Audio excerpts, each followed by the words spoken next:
ताजा निष्पक्ष खबरों के लिए कहीं नहीं है आपको जाना। प्रतिपक्ष संवाद का काम है सच्चाई आप तक पहुंचाना। आपका बेटा इतना तंदुरुस्त कैसे है? बाहर का खाना बंद, बेल वाल भोग जाके फ्रेश आटे से बनी रोटी खिलाइए। नमस्कार, मैं ज्योति पंत और आप देख रहे हैं प्रतिपक्ष संवाद। धर्माचार में आपका बहुत बहुत स्वागत है। आज धर्माचार में हम बात करने जा रहे हैं एक ऐसे अनूठे त्योहार की जो कुमाऊं तथा गढ़वाल मंडल में मनाया जाता है। ये त्योहार अपने आप में काफी प्रसिद्ध त्योहार है। उत्तराखंड में कई ऐसे त्योहार हैं जो अपनी एक विशिष्ट पहचान रखते हैं। ये देश और विदेशों में काफी प्रसिद्ध है। उत्तराखंड का कुमाऊं मंडल हो या फिर गढ़वाल मंडल, ये अपनी संस्कृति की धरोहरों को कई शताब्दियों से सहेज कर रखते आए हैं। ऐसे कई त्योहार हैं जो इन्हीं अंचलों में मनाए जाते हैं, जैसे कृषि से संबंधित त्योहार हरेला, या फिर पार्वती माँ को अपनी बेटी मानकर अपने मायके पहुँचाने की परंपरा नंदा राजजात, या फिर मकर संक्रांति में मनाए जाने वाला त्योहार घुघुतिया। ऐसा ही एक त्योहार है जिसका नाम है भिटौली। भिटौली का शाब्दिक अर्थ होता है भेंट करना। क्या है ये भिटौली? इस बारे में हम अधिक जानकारी देंगे आज की इस स्पेशल रिपोर्ट में। उत्तराखंड में एक अनोखी परंपरा है भिटौली मनाने की। भिटौली का अर्थ होता है मुलाकात करना। प्रत्येक विवाहित लड़की के मायके वाले चैत्र के महीने में उसके ससुराल जाकर विवाहिता से मुलाकात करते हैं। इस अवसर पर वह अपनी लड़की के लिए घर पर बने व्यंजन जैसे खजूर, आटे, दूध, घी और चीनी के मिश्रण से बना हुआ पदार्थ, खीर, मिठाई, फल तथा वस्त्र आदि लेकर जाते हैं।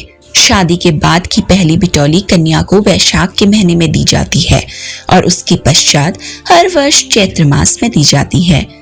यह एक अत्यंत ही भावात्मक परंपरा है। लड़की चाहे कितने ही संपन्न परिवार में ब्याही हो, उसे अपने मायके से आने वाली भिटौली का हर वर्ष बेसब्री से इंतजार रहता है।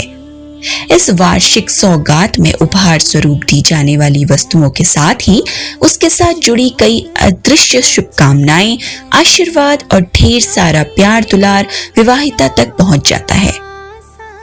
उत्तराखंड की महिलाएं यहाँ के सामाजिक ताने बाने की महत्वपूर्ण धुरी हैं।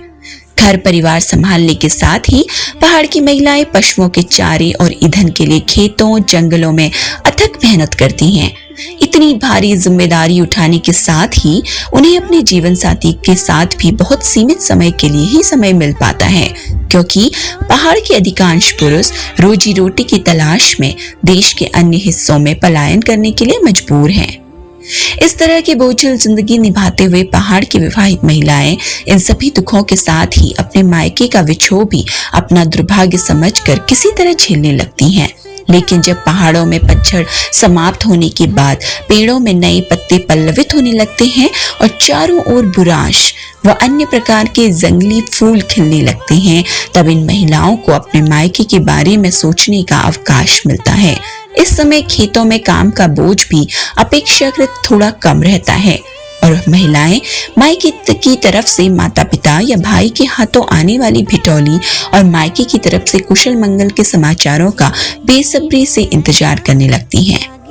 इस इंतजार को लोक गायकों ने लोकगीतों के माध्यम से भी व्यक्त किया है, जैसे नबासा घुघुती जैत की याद अजाची मैके मैत की। जब महिला के मायके से भिटौली लेकर उसके माता पिता भाई भतीजे पहुंचते हैं तो घर के एक त्योहार का माहौल बन जाता है। उनके द्वारा लाई गई सामग्री को पड़ोस के लोगों में बांटा जाता है। शाम को भिटौली पकाई जाती है, अर्थात खीर, पूरी, हलवा आदि पकवान बनते हैं। इस तरह यह परंपरा पारिवारिक न रहकर सामाजिक एकजुटता का एक छोटा सा आयोजन बन जाती है। वर्तमान समय में हालांकि दूर संचारों के माध्यम और परिवहन के क्षेत्र में उपलब्ध सुविधाओं की बदौलत दूरियां काफी सिमट चुकी हैं, लेकिन एक विवाहिता के दिल में मायके के प्रति संवेदनाएं और भावनाएं शायद ही कभी बदल पाएंगी। इसीलिए सदियों से चली आ रही यह परंपरा आज भी पहले की तरह ही कायम है। भेटने